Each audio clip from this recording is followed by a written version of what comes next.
Italian company प्राडानं एक video launch केला आहे. यामध्ये त्याचे मॉडेल कोल्हापुरी चप्पल घालून रॅम्पवर चालत असताना दिसत आहेत. कोल्हापुरी चपलांच्या डिझाईनची नक्कल केलेल्या प्राडाच्या चपलांच्या किमती तब्बल 1,00,000 रुपयांच्या पुढं आहेत. प्राडानं ज्या चप्पल तयार केलेत त्याचं डिझाईन कोल्हापुरी चपलांप्रमाणेच असून त्याचा उल्लेख करण्याचं सौजन्य प्राडानं दाखवलेलं नाही. खरं तर 2019 साली भारत सरकारच्या पेटंट डिझाईन आणि ट्रेडमार्क विभागानं या कोल्हापुरी चपलांना GI टॅग प्रदान केला आहे. यामध्ये महाराष्ट्रातील कोल्हापूर, सोलापूर, सांगली आणि सातारा या तर कर्नाटकमधील धारवाड, बेळगाव, बागलकोट आणि जयपूर या जिल्ह्यांचा समावेश आहे. प्राडानं कोल्हापुरी चप्पलची नकल करताना कोल्हापुरी चप्पलला याचं सौजन्य न दिल्यानं स्थानिक कारागिरांमधून तीव्र नाराजी व्यक्त होती आहे. 1200-1300 रुपयाची चप्पल ही 1,16,000 रुपये ह्या किमतीला त्यांनी लॉन्च करून दाखवलेलं आहे. आणि याच्यात कोल्हापूरचा काय कोणाची मान्यता नाही, काय नाही. आणि यामध्ये भारतामध्ये 8 जिल्ह्यांना GI टॅग मिळालेला आहे. आणि यामध्ये आपलं कोल्हापूर जिल्हा एक असे ते बनवणारा खास काय चप्पलाचं ते वैशिष्ट्य म्हणजे त्याची चामड्याची क्वालिटी म्हणा, हे म्हणा, सगळं चांगल्या क्वालिटीचं त्यांनी ते आपलंच ब्रँड दाखवलेला आहे, कोल्हापूरचाच ब्रँड दाखवलेला आहे. आणि तो चुकीच्या पद्धतीत आपली कॉपी करून त्यांनी ती लॉन्च केलेला आहे. आणि त्याच्यावर आमचं म्हणणं आहे की अशा पद्धतीचं आज एक प्रोडक्ट लॉन्च करेल, उद्या 10 प्रोडक्ट लॉन्च करेल, पण आपला हे गैरफायदा घेत आहेत आपल्या कोल्हापुरी चपलेचा.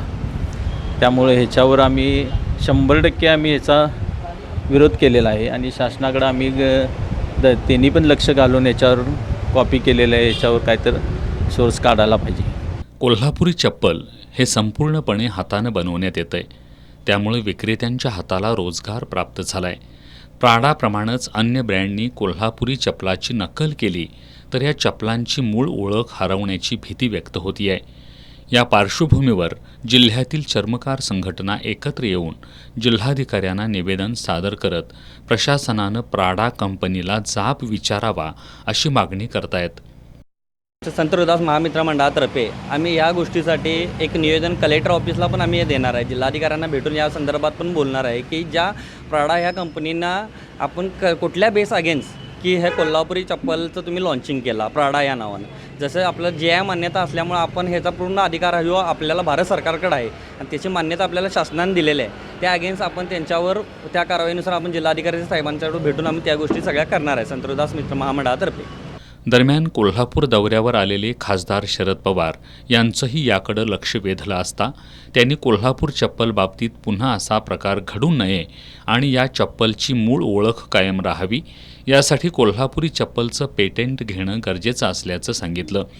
त्यांच्या या सूचनेनुसार कोल्हापूरच्या लोकप्रतिनिधींसह प्रशासनानं राज्य आणि केंद्र सरकारकडे पाठपुरावा करून कोल्हापुरी चप्पलचं पेटंट घेण्यासाठी प्रयत्न करणं गरजेचं आहे. प्राडासारख्या ब्रँडनी या डिझाईनवर हक्क सांगितला तर कोल्हापुरी चप्पलसाठी कातडी कमावण्यापासून चप्पल तयार करून विक्री करण्यापर्यंतची स्थानिक पातळीवर जी व्यवस्था आहे ती कोलमडण्याची भीती आहे. प्राडा कंपनीनं कोल्हापुरी चप्पलची नक्कल करून एक प्रकारे कोल्हापूरकरांना सावधच केलंय. यातून बोध घेत कोल्हापुरातील चप्पल कारागीर संघटनांनी पेटेंटसाठी पुढाकार घेणं आणि त्यांना राज्य सरकारनं पाठबळ देणं गरजेचं आहे. प्राडा कंपनीवर समाज माध्यमांमधून मोठ्या प्रमाणात आगपाखड केली जाते. तरीसुद्धा कोल्हापुरी चप्पलची ओळख टिकवण्यासाठी पेटेंटची लढाई उभा करणं गरजेचं आहे.